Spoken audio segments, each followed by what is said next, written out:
Welcome to the February 4th, 2021 meeting of the Rules, Policy, and Governance Committee of the Tennessee Public Charter School Commission. My name is Terrence Patterson, and I'm a commissioner and chair of the committee. This meeting is being held virtually via web conference. This meeting includes a public dial-in option that is available on the Charter Commission's website. And I would now like to introduce Ashley Thomas, the Commission's General Counsel. Ashley, would you please reference the circumstances behind the virtual meeting and the relevant TCA section? Absolutely. This is Ashley Thomas. Given the current COVID-19 pandemic and concerns for public safety and welfare, as well as the pandemic's impact on the Commission's budget, this Commission meeting is being conducted by electronic means as provided by TCA 8-44-108 and Governor Lee's Executive Order 71. Additionally, Executive Order 71 requires those speaking to identify themselves in a manner capable of permitting the public to ascertain the identity of the person speaking. This meeting is being recorded and will be available after its conclusion via link on the Commission's website, and a call-in number was provided on the Commission's website for the public to participate.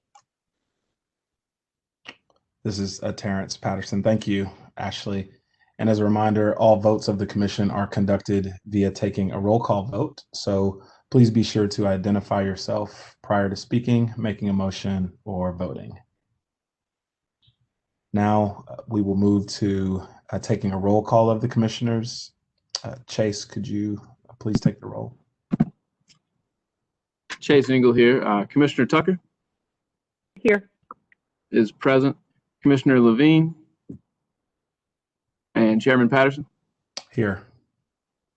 Chairman, you have 2 members present. You have a quorum. Great, thank you.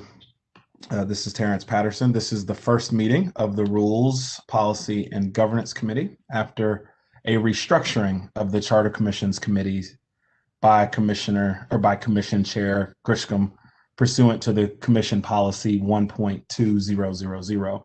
The charge of the committee is to 1, regularly review all Commission rules, policies, and LEA policies and recommend changes to the full Commission. 2, conduct an annual board evaluation of the Commission members. 3, annually evaluate the committee structure and responsibilities. 4, nominations of a chair and a vice chair. And 5, lead the annual review of our executive director. At the full Commission meeting tomorrow, there'll be a formal vote to approve the responsibilities of the committees.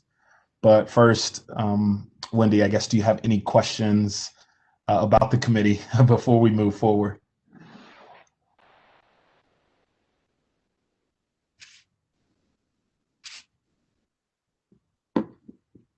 I think you may be muted, Wendy. Okay. Yeah, I was trying to find the video again. I was pulling up the SharePoint.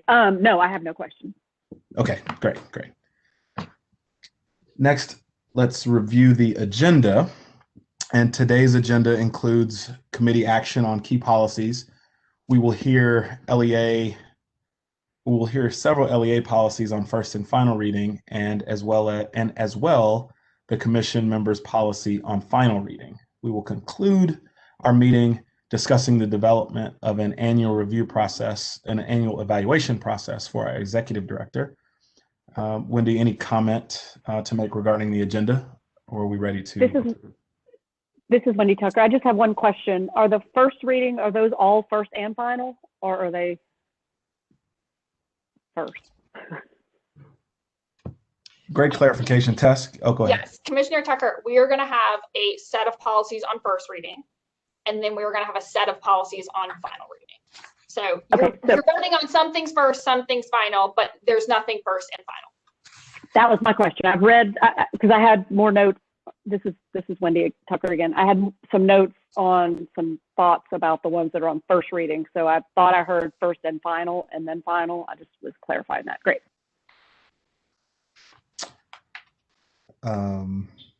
Is there a motion to approve the agenda?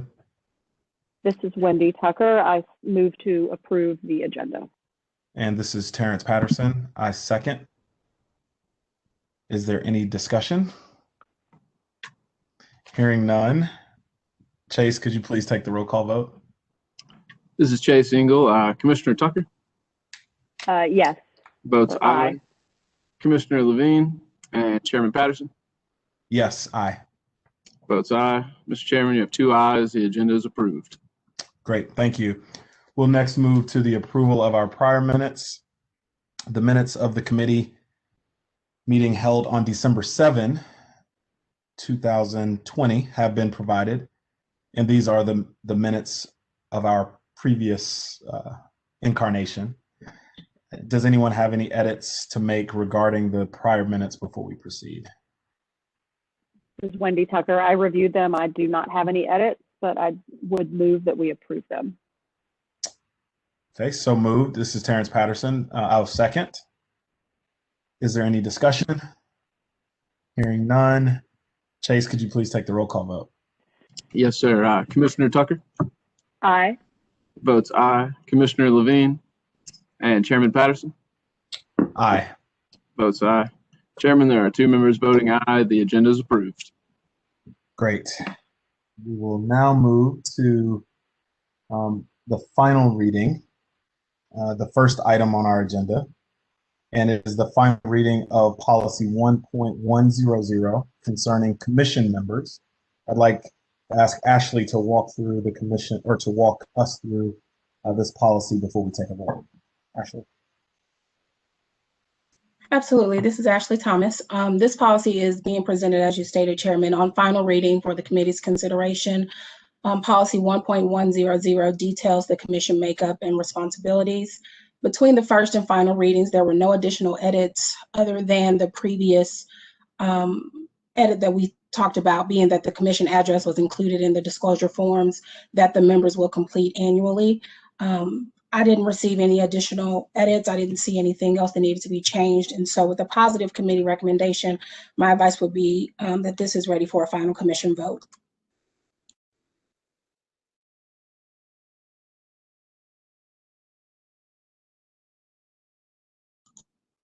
And Chairman, I think you may be muted. Oops. You would think after 12 months we would have it together.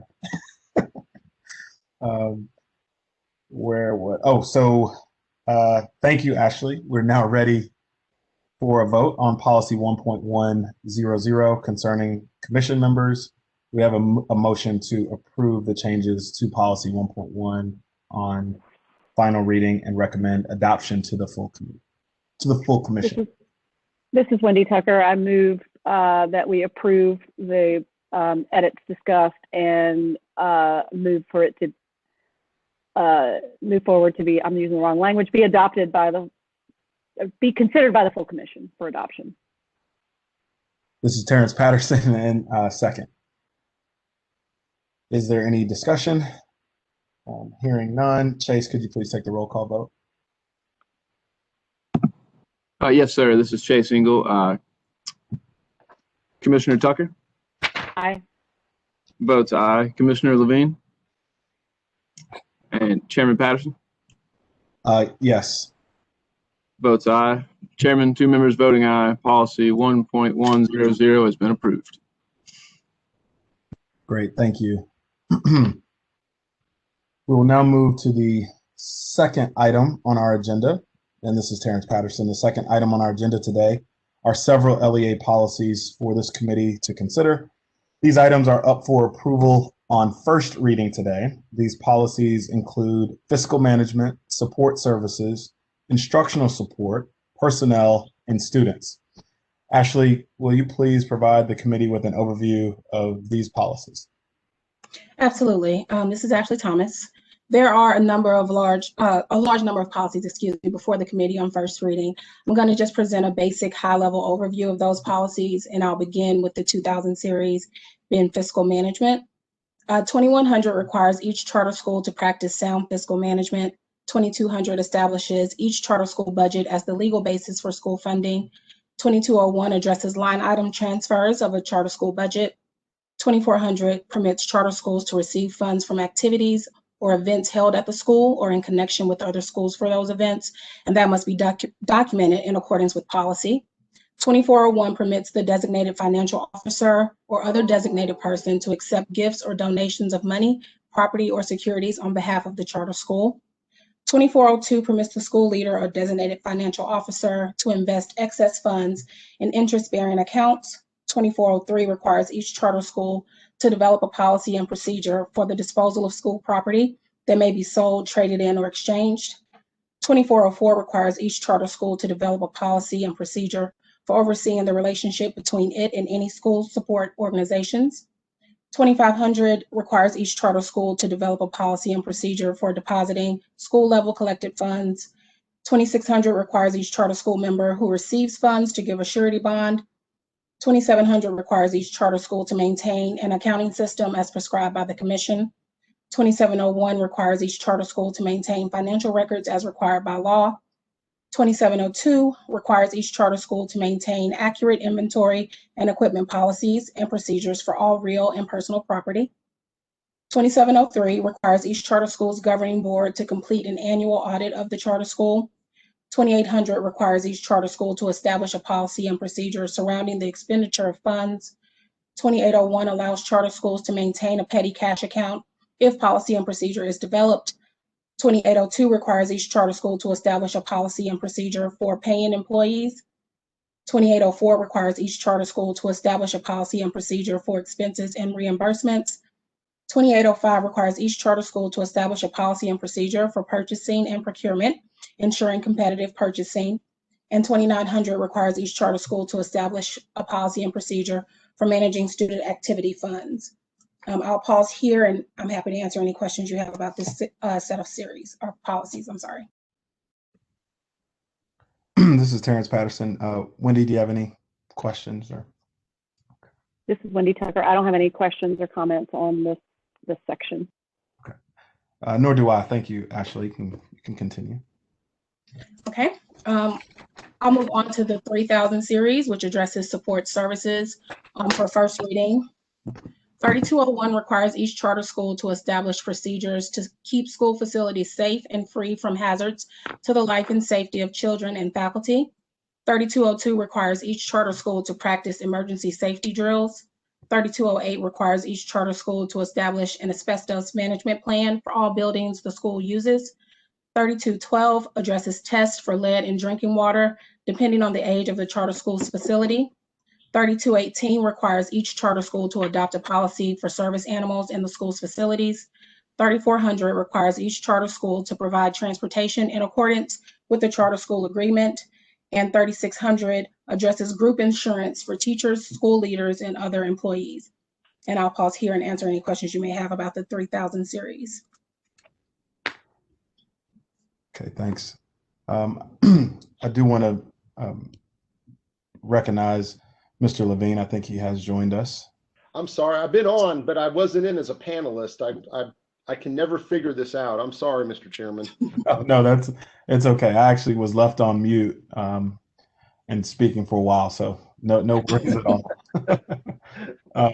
We're just reviewing the second item on the agenda, and General Counsel has walked through those. So just quickly, does anybody have any questions on these 3000 level policies? This is Wendy Tucker. I have a couple questions. So on, they're all related to the 3400 transportation. And my questions are around special ed transportation, and just the lens that I put on this is when I worked for Mayor Dean as his education advisor, some of the confusion that we saw around special ed transportation as differentiated from whether charters had to provide gen ed transportation. And so I saw, and I'm not looking at you guys because I'm going to the SharePoint, but I guess it's the bottom of page, I'm sorry, the top of first paragraph. All schools shall provide transportation to students if required by a student's individualized education program, which obviously is the federal law for kids with disabilities. My worry is, I'm wondering if it's possible legally, and I don't know the answer to this, that's why I'm asking her the question, to make that a little more explicit, because what I worry about the risk being is schools not realizing they actually have to offer that as a related service in an IEP, and thinking, oh, if we don't put it in the IEP, we don't have to do it, as opposed to realizing that that's something that has to be provided if needed. Does that make sense? Like, it feels like the language is really passive, and that's what worries me. Right. And if I'm understanding you, Commissioner Tucker, in looking at that particular sentence in the policy, you want it to be more explicit that if the charter agreement provides for transportation, the special education transfer sort of complies with that law. Am I misunderstanding you? No, yeah, no, that's not what I'm saying. What I'm saying is, regardless of whether the charter is providing gen ed transportation or not, they are required to provide special ed transportation for kids with disabilities who need it as part of their access to the school. And you could read this now, if you don't know the law clearly, to say, well, our school members of the IEP team can just decide that we aren't going to have that as part of IEPs at our school, as opposed to recognizing that the law actually requires it to be offered as necessary support for kids with disabilities. Does that make sense? I just feel like it looks more optional than it actually is in federal law. So, and I'm happy to ponder some language or not, but I wanted to just raise that. May I ask a question, Wendy, to tag on to yours? Yes. Mr. Chair? Yeah.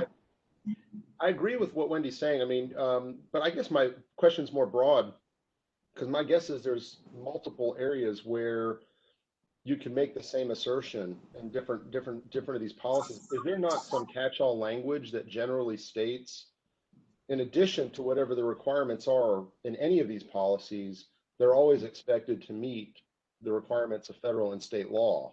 In other words, some kind of a general catch-all language, because my guess is this same thing can apply to some of the other policies too. This is Wendy Tucker, and just I think there is language in like the special ed section. There is language in different pieces that say that. It's not here, and I just worry that this was something we saw happening, schools thinking, oh, we can add this to IEPs or not, as opposed to recognizing what the federal law requires. And this is actually Thomas, and Commissioner Levine, I do agree. Of course, there are laws that would, overarchingly kind of supersede what our policy is saying. But Commissioner Tucker, what I can do is I can go and make some edits to that language to try to make it a little bit more explicit, to kind of reference to that law that you're speaking to, and we'll get that before final reading. This is Wendy Tucker. Thank you so much. That was the only area in this grouping that I had a question. Okay, great. This is Terrence Patterson. Ashley, do you want to move to the next section? Absolutely. So the next section is the 4000 series, which are policies dealing with instructional support.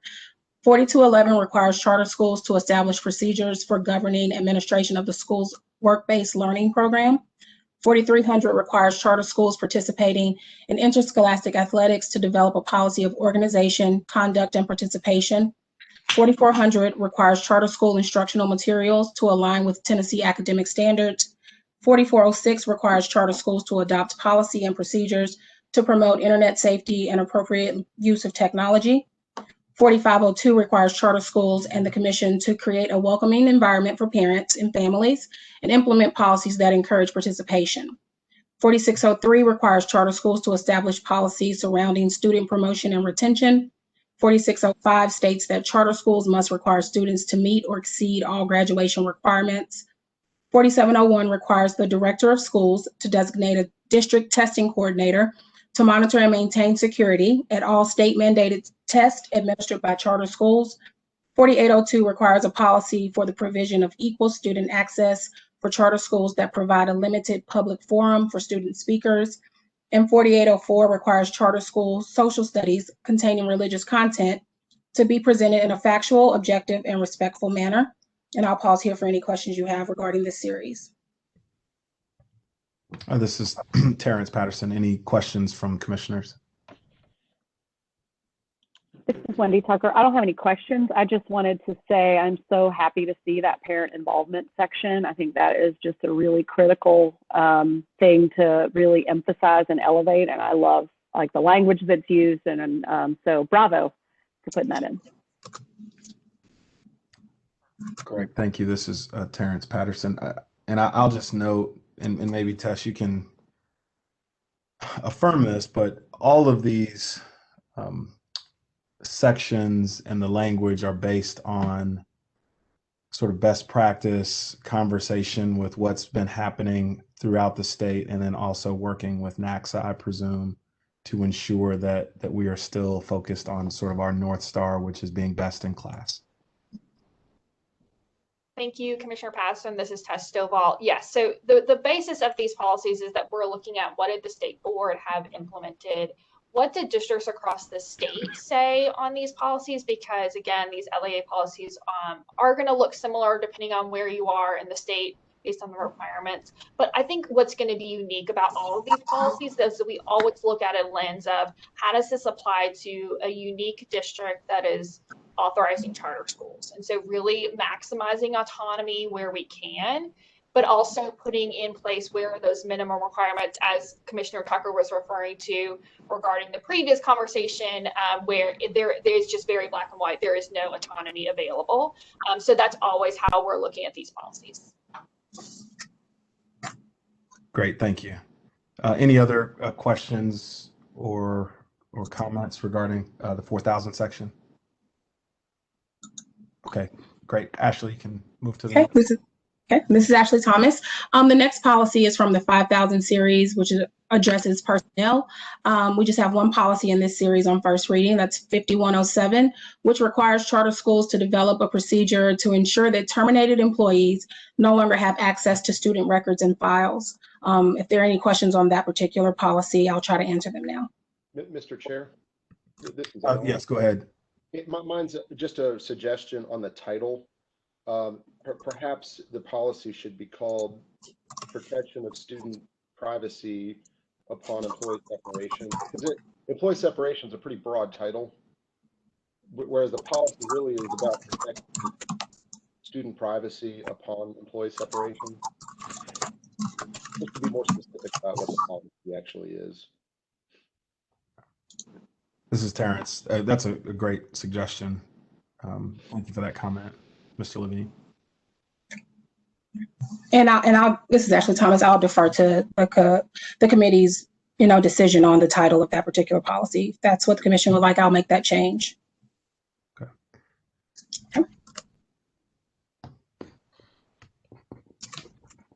Okay. Finally, I'll conclude this first reading with policies from the 6,000 series, which addresses students. 6200 requires charter schools to oversee the school attendance program.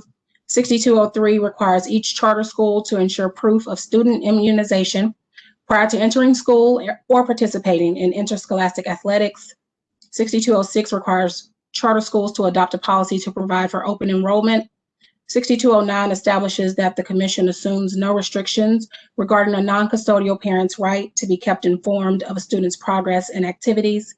6300 permits charter schools to adopt policies to prohibit criminal gangs on school property.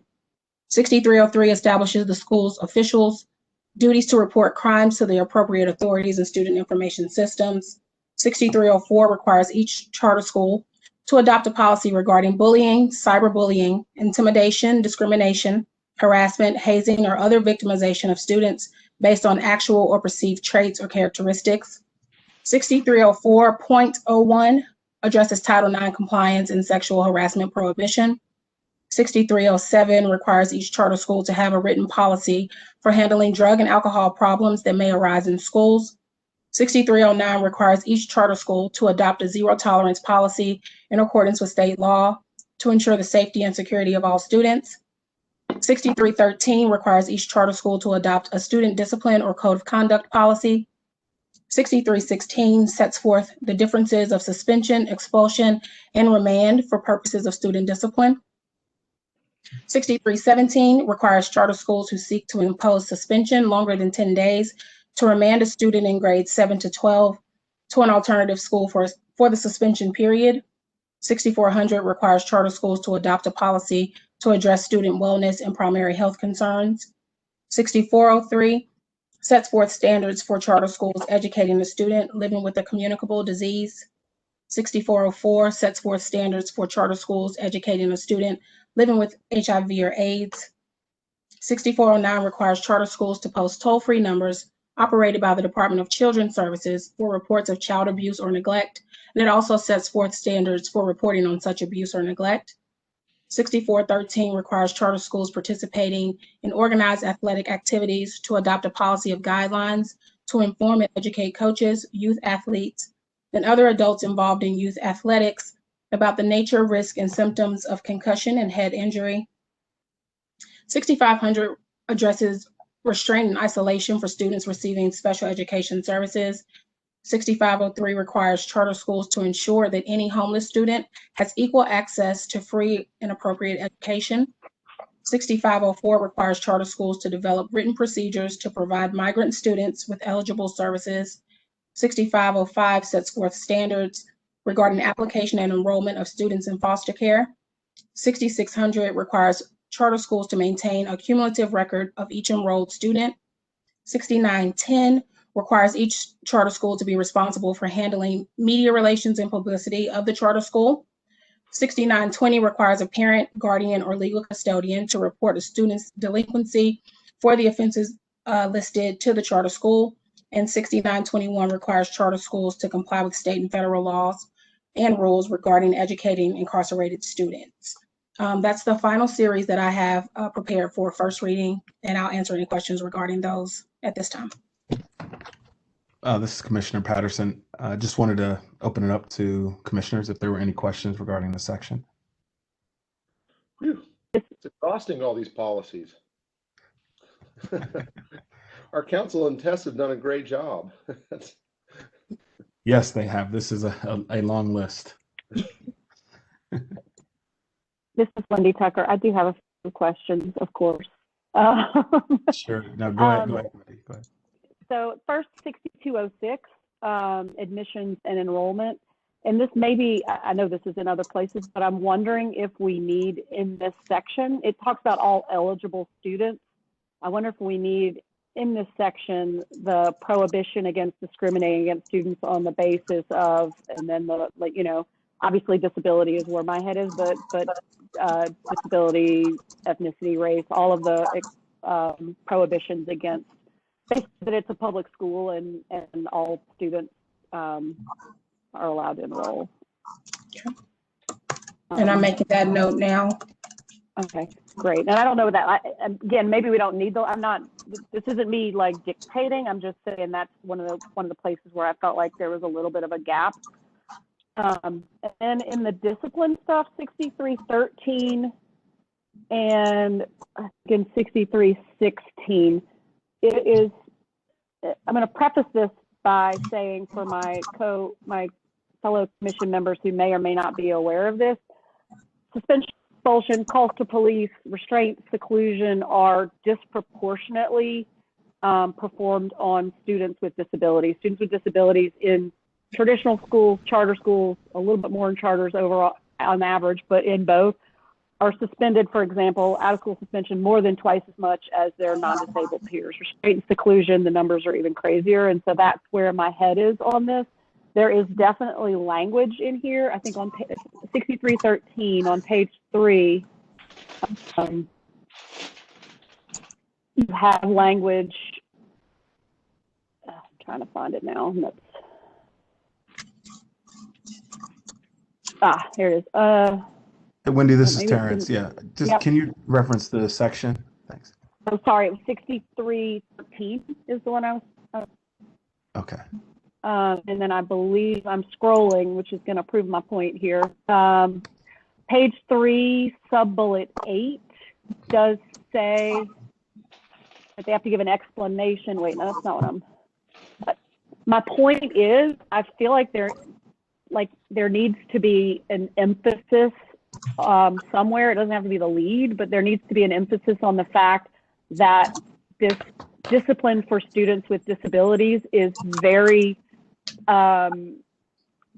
regulated by federal statute, that our state law, you know, so that schools know, like, not at the top or somewhere near the top, that if it is a student with a disability that you're disciplining, you have to follow all of the requirements of IDEA, which I will not bore everyone here with, but I know, Ashley, you're probably well aware of the 10 days, manifestation hearings, all the different things that have to happen, that I feel like we're sort of stuck in a little paragraph or a little sentence here. And historically, charter schools often violate that when they don't know what the rules are. And so just highlighting that there are rules here, I feel like will help our schools, if they aren't aware of the rules, be like, oh, we need to see what that is before we discipline these kids.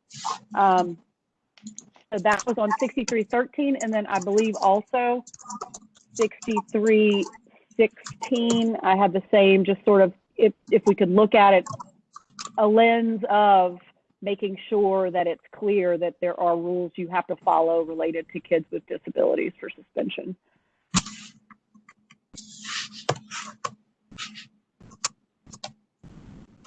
And I'll give it on 6316, you have a section, but it's all the way at the bottom. And so I would think about, I mean, I'm glad it's highlighted as disciplining students with disabilities, but I would either think about putting it somewhere else, embedding it, or making sure they know like that this is like, that there are restrictions. So restrictions on disciplining students, you know, something that lets them know there are rules here you need to make sure you're following. Does that make any sense? I'm not trying to. This is Ashley Thomas. It does make sense to me. And if that is the committee's desire, I will definitely look at that and try to make those changes for you all to review before our next meeting. And this is Commissioner Patterson.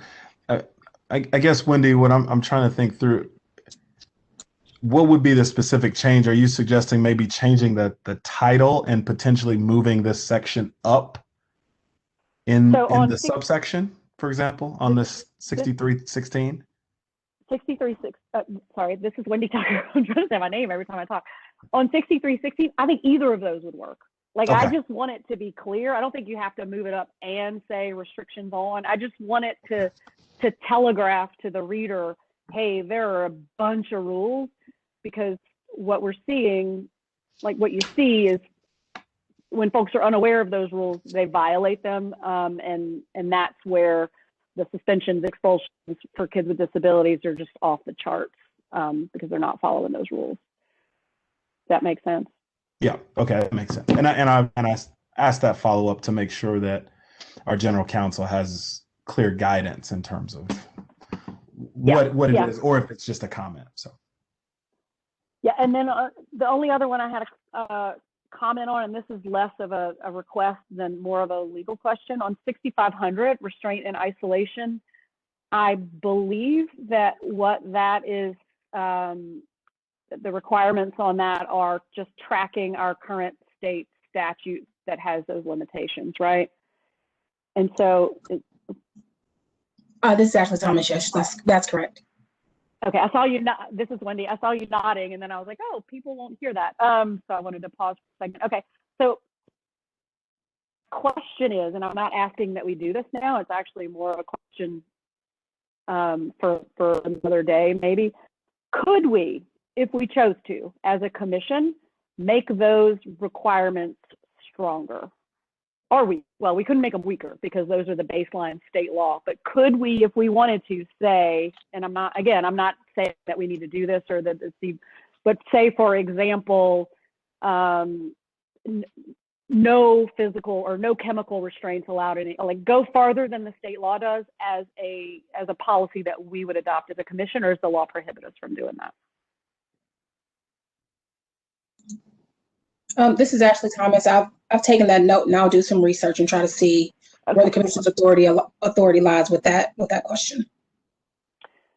Thank you. This is Wendy Tucker. I'm really just curious about it. There's federal legislation that I think is going to move now that may make all of that moot, but I'm just curious if we would be able to do that if it was the will of the commission. Again, thank you. Commissioner Patterson, can I just make one additional point here before we move on? Yes, go ahead, Tess. Yeah.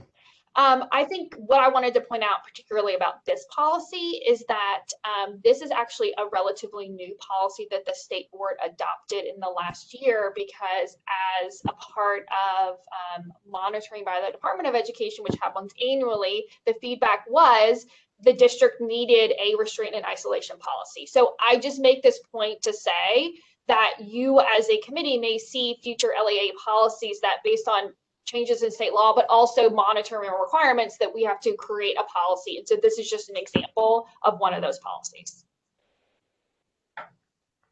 Great, thank you.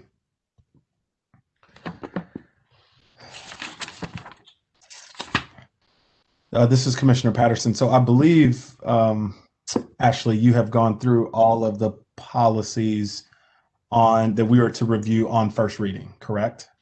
This is Ashley Thomas. That's correct. And I think at this point, unless there are other edits, I will definitely go back and check the legal references again, and maybe there may be some formatting changes. I've taken note, Commissioner Tucker, of your suggestions, but I think that these are ready for vote on first reading. Great, thank you. This is Commissioner Patterson. So I'd like to ask if there's a motion to approve the LEA policies 2,000, 3,000, 4,000, 5,000, and 6,000 series, pending or including the edits made to section 3,400, edits made with regard to the title on 5107, and slight modification on 6313 and 6316 per Commissioner Tucker's comment I'd make that motion. on first read. Yeah. This is Alan. Can we, I think if we're going to be specific, there were also some potential changes to 6206, the enrollment. This is Commissioner Patterson. You're right. I left out 6206. Thank you. So include a friendly amendment to the motion of adding Commissioner Tucker's comments to 6206 as well. Yes, Mr. Chair. Okay, great. I would second that motion. Great. Are there any questions or further comments or any discussion? Okay, great. Chase, could you please take the roll call vote? This is Chase Engel. Commissioner Tucker? Aye. Votes aye. Commissioner Levine? Aye. Votes aye. And Chairman Patterson? Aye. Votes aye. Chairman, there are 3 members voting aye. The LEA policy has been approved on first reading as amended. Okay, great. Thank you. This is Commissioner Patterson. So today we also have LEA policies to review on final reading in section 1,000, 4,000, and 5,000. So Ashley, would you mind going over these policies as well? Absolutely. Thank you, Chairman. This is Ashley Thomas. These policies were presented to the committee on first reading at our December meeting. Since then, I've made the following corrections. Specifically in policy 1801, the special education policy, I did add the word maximum to that third objective. I believe Commissioner Tucker highlighted that. And then in policy 1802, the ADA and section 504 policy, I changed the references that indicated State Board of Education to the Public Charter School Commission. Additionally, I completed a second review of the legal references throughout all of those policies. I didn't see anything else that I needed to call to the committee's attention between the first and final reading. And so upon committee approval, the remaining policies in the 1,000, 4,000, and 5,000 series could be presented to the commission, to the full commission for final approval, unless there are any additional questions or edits. This is Commissioner Patterson. Any comments or edits from commissioners? This is Wendy Tucker. I have one question. 1801, actually I have 2 questions, but 1801, which is the special ed requirements, why do we have that in board operations instead of instructional support where the English language learner stuff is? So I believe, and Tess, you can correct me if I'm wrong. I believe this is just sort of like a bring over from the state board as far as the numbering. I don't see an issue with moving that unless there's something I'm missing, Tess. Mrs. Testoval, I'm fine with that. I'd have to go back to see if there's any rationale behind this specific numbering. But if it's the will of the committee to renumber, we are happy to do that. Does it matter? This is Wendy Tucker. I don't care about the number. It's just, it is an instructional support. So I didn't know why it was under board. I mean, it's under board operations. It's not, my reading of it is not really board operations. It's actually the instructional supports in the schools. So it's just my OCD kicking in to say it belongs over there, but I don't care. I don't want to mess up numbers if that's going to mess up numbers, I guess is my question. I don't think it would mess up numbers. I think we just would need to assign a different 4,000 series number to it before we present it to the full commission tomorrow for final reading. So that could be 4805, it looks like, unless there's already a policy that I'm missing. This is Testoval. I did want to point out that there are a series of kind of corresponding ones around complaints here. And then the next one references both ADA and 504 and includes how a parent or any stakeholder would provide where they should complain. And I know that there's the IGEA complaint here too. So I think that if it's the will of the committee, we might want to shift. I think we think about, can we do this holistically? Because I wouldn't want to leave 1802 here as well. So I would just encourage us to either leave them here or move them both into this 4,000 series. So this is Wendy Tucker. I really, it doesn't matter to me. It was only a question of, this felt like it was instructional support. I see what you're, I don't want to split it. I don't want to cause trouble. I just wanted to raise that. If that sounds like maybe why it wound up over in board stuff, because it had the complaint piece, and instead of splitting those two, it was put there, that's fine with me. I just wanted to raise it as a question. So Tess, I guess this is Wendy Tucker again. I would say, do you have a preference? Would you rather keep it where it is because of that? Or like, if it makes sense to be there, it's fine. I have no preference. This is Testoval. This is Commissioner Patterson. I guess for the for the ease and flow, and because it is there and it does reside with the ADA section, and it also has a complaint that is operational. I think just for ease of moving forward, let's just leave it where it is, because this is a significant number of policies and it may require an audit to make sure that there are certain things that also may need to be moved around. So I think to come out of the gate, let's just leave it. That would be my recommendation. This is Wendy Tucker. I'm fine with that. I am totally fine with that. I would suggest thinking about, it doesn't need to be today, at some point having some number in the student supports that at least references you over to this for purposes of the parts that are student support. I don't think we need to do that now, but I just think if you're looking for student supports information in your policies, I would go to the student supports, and you're not going to see special ed there. So maybe there's one that just says, please see 1801 or whatever. I don't know. Okay, this is Ashley Thomas, Commissioner Tucker. I think that's a good idea. What I can do is look back at some of the support policies that we went through on first reading to see if there's a way to add it maybe to a footnote as a reference to 1801 and 1802. This is Wendy Tucker. That would be fabulous. That sounds like the best way to do that. Thank you. This is Commissioner Patterson.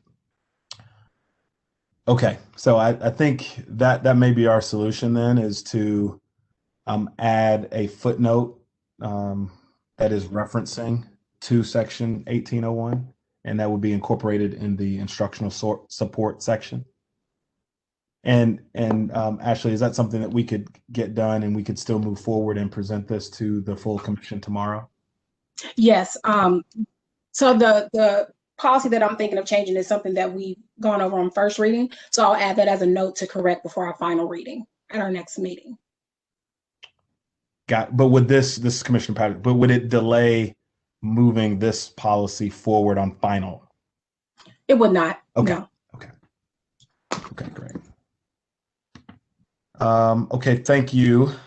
So is there, or are there any other questions related to this section on final reading? Okay, I don't, oh, I'm sorry. Commissioner Levine, do you have another comment? No, I'm good. Oh, okay, all right. So is there a motion to approve the LEA policies in section 1,000, 4,000, and 5,000 series on final reading, pending the addition in the instructional support section to make an incorporation by reference to section 1801 on final reading and recommend adoption by the full commission? Is there a motion? I would move, although I don't think we need that pending because I think that's going to be in the other policies. These policies won't change at all, is my understanding. They'll just be referred to in the other policies.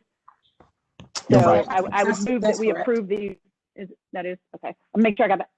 I would, subject to that friendly amendment, as you like to say, Terrence. I would move that we approve these on second and final reading and move them to the full commission for approval. Mr. Chair, this is Alan Levine. I'll second that. Great. This is Commissioner Patterson. Is there any further comment or discussion? Chase, could you take the roll call vote? This is Chase Ingle. Commissioner Tucker, Sorry, I couldn't unmute. votes aye. Commissioner Levine, Aye. votes aye. And Chairman Patterson, Aye. votes aye. Chairman, there are 3 members voting aye. The LEA policies are approved on final reading. Thank you. We'll now move to our last, this is Commissioner Patterson. We'll now move to the last item on our agenda today, and that is the development of an annual evaluation process for our wonderful executive director, Tess Stovall. Tess, I'd like to recognize you so you can discuss the process with the committee. Sure. Thank you so much, Chairman Patterson. This is Tess Stovall. And Chase, can you make me a presenter? Thank you very much. Get this.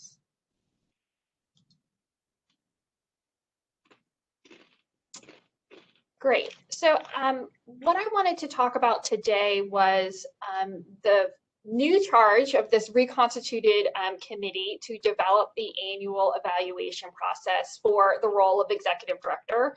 And before we open it up into full conversation, I wanted to ground the committee in what the state's employee evaluation process is in terms of timeline, so that you can understand what kind of the committee and the commission is charged with in terms of state employees, but also thinking about how do you all want to approach this process moving forward.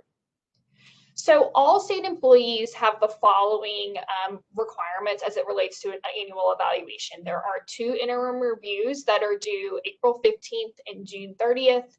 And then the annual review is due September 30th. So this is the timeline that I will be using for the staff of the Charter Commission in terms of conducting their annual reviews and interim reviews. And subsequently, you all as a committee and then commission will need to complete the interim review and annual review process for me by these timelines. So prior to this presentation today, I had a conversation with the commission chair, Griscom, to talk about what he thought that I should suggest to you all in terms of a potential evaluation process and how we should be moving forward. And based on that conversation, the interim reviews should include some self-evaluation that I would complete in advance and submit to the committee. And that you all as committees would provide evaluative comments on each work outcome, kind of goal that I've developed collectively. And then also each employee of the state has competencies, so you all would provide those evaluative comments. And then the annual review would also include a self-evaluation that I would complete in advance, and that the committee would have both evaluative comments and then would complete a rating on each goal in terms of my performance, and this is required by the state's evaluation system. So the committee's charge here today that I wanted to set you all up for the discussion is to develop an interim review process that aligns with the requirements of the state's review process as well as the commission's approach and vision for these reviews, as well as to develop what does that annual review process look like. So the proposed process that I'm bringing you all today is for you all to identify a member of this committee to work directly with me to develop the self-evaluation form that will be used in interim reviews and annual reviews, to develop the timeline that I will be held to as it relates to both the self-evaluation forms and then also how the committee will be providing that feedback for those required reviews. And to think about and develop a process with me so that we can be ensuring that we're gathering feedback from the full commission on the executive director's progress, and that feedback and evaluations are entered into the state Edison system, which is how our human resources works here at the state, by the deadlines. And then based on this conversation today, my suggestion is that a committee member or Chairman Patterson report out to the full commission tomorrow on the individual from the committee who is going to be working with me on this process. Give them some of the highlights that we talked about today in terms of how we're going to be developing the process, and then commit to be coming back at the April meeting to discuss the process that was developed and to share any of the resources that are developed for the full commission for transparency purposes. And with that, I will stop sharing my screen. Chairman Patterson, I will turn it over to you for a committee discussion. Great. This is Chairman Patterson. Any comment or discussion you guys would like to have? I do just have one comment, but I'll hold my comment for before. Mr. Chairman, this is Alan Levine. I didn't quite understand. So there's two interim evaluations, one in April and one in June, and then a final evaluation. What is there something in law that requires us to do the two interim evaluations as opposed to just one annual evaluation? This is Chairman Patterson. Tess, can you put the slides back up? I do think Mr. Levine, I think there were 3 dates that did coincide with the state process that we did have to adhere to. And I think that's what you're referring to, whether we have to have 2 interim evaluations. I've never heard of that before. Yeah, April 15th and then June 30th. Is that what you're referring to? Yeah, why do we have to do the interim reviews as opposed to an annual review, which I mean, in my experience, you tie the reviews to what the goals are for the year, and evaluate to those goals, plus, just some overarching developmental, if there's developmental opportunities for the leader, generally. I just don't understand what's the point of the interim reviews.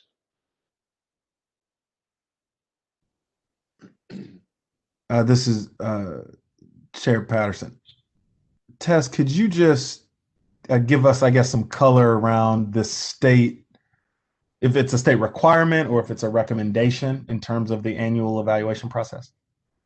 Sure. So I will say I could not, as a supervisor, could not do an interim review for the commission staff. I mean, it is quote unquote required by Department of Human Resources for all state employees to have these 2 interims.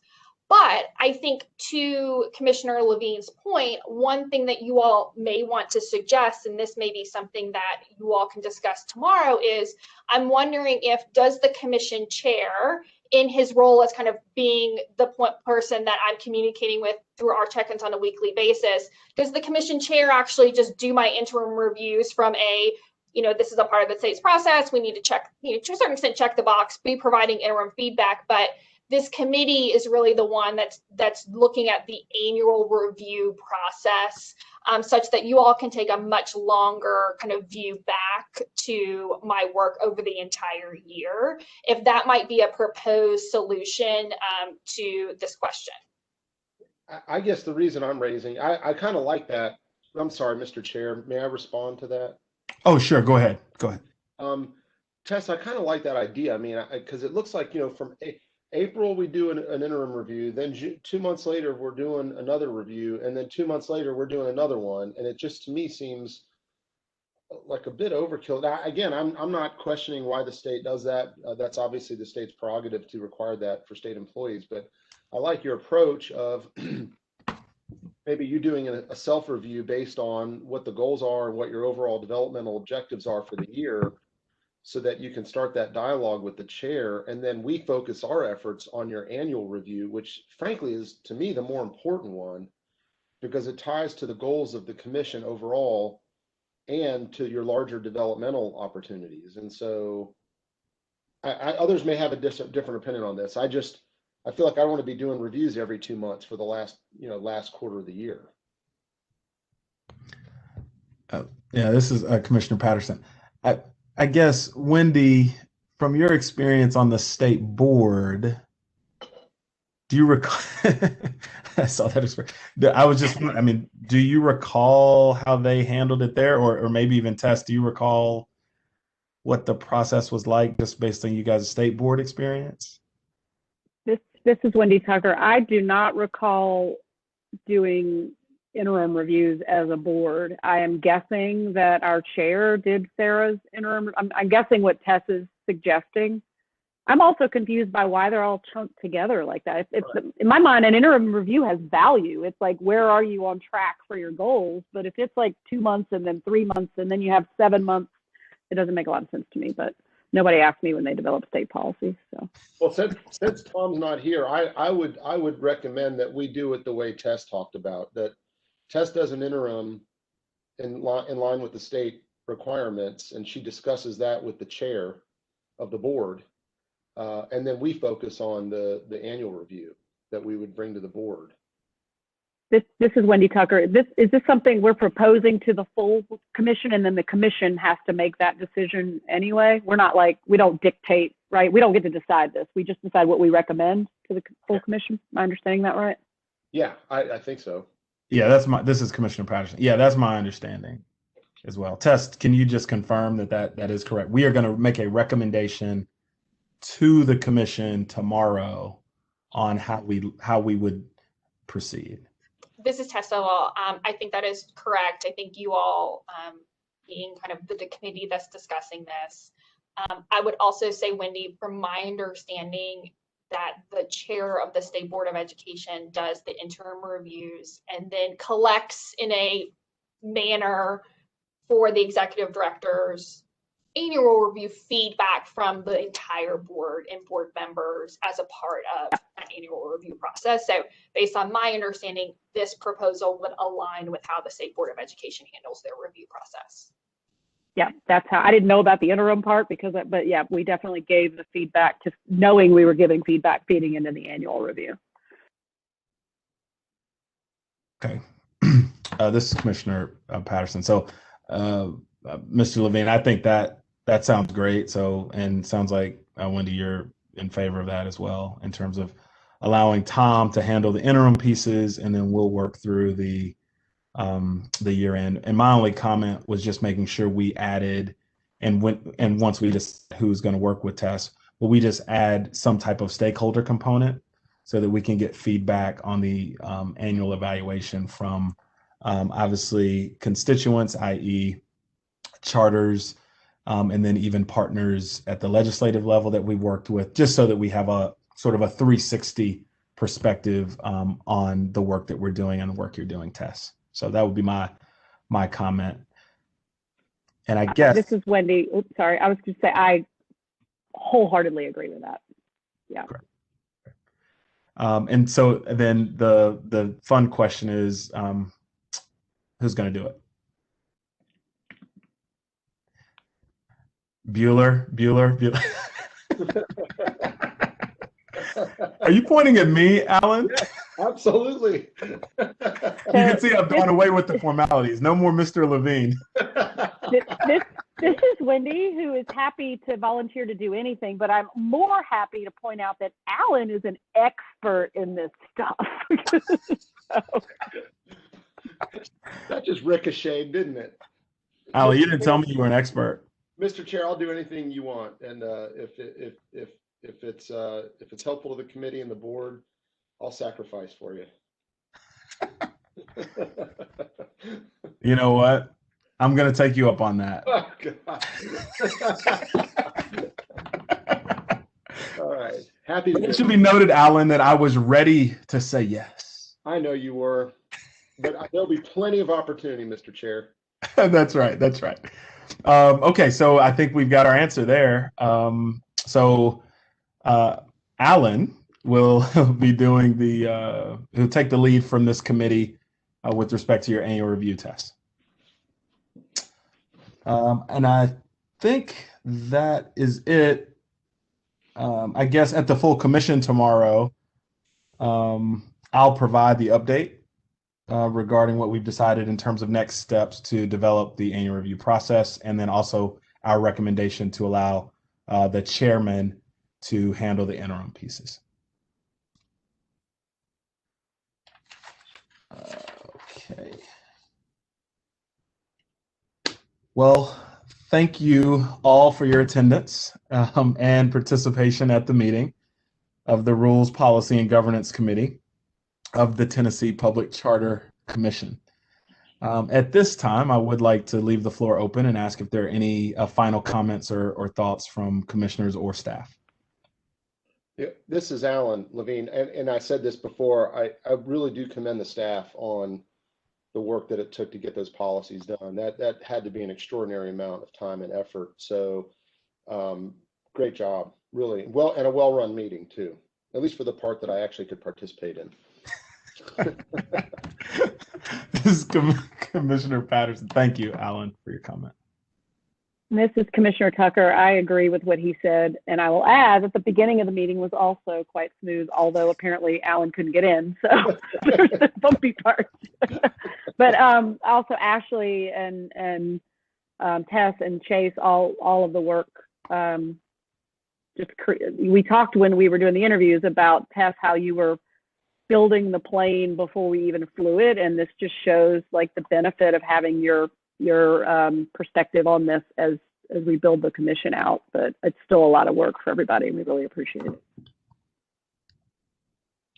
This is Commissioner Patterson. I echo both of your sentiments, and I think I'm going to be a teeny bit presumptuous, but I know for a fact, based on the questions and comments, I want to commend you two, Wendy and Alan, because this was a lot of policies to read, and your questions and thoughtfulness are really appreciated. And I know we'll have an additional reading. So I would encourage the listening public and then also our other commissioners to make sure that they get an opportunity to provide feedback as well. But this is not a light lift to review the numerous number of policies that we have. So I echo your sentiments, but also hats off to you guys and us for taking the time to go through and give a really meaningful feedback as we are continuing to drive to make this entity a best-in-class entity for the children all across the state of Tennessee. So without further ado, if there are no further comments, do we have a motion to adjourn the meeting and a second? So moved. This is Alan. This is Wendy Tucker, so seconded. Chase, could you please take the roll call vote? Absolutely. This is Chase Engel. Commissioner Tucker? Aye. Votes aye. Commissioner Levine? Aye. Votes aye. And Chairman Patterson? Aye. Votes aye. The motion passes. Thank you. The next meeting of the committee will be scheduled for April 8th, 2021. Hope you all have a great afternoon, and I look forward to seeing you all at the full commission meeting tomorrow. Aye. Thank you, guys. Okay, thanks. Bye, guys.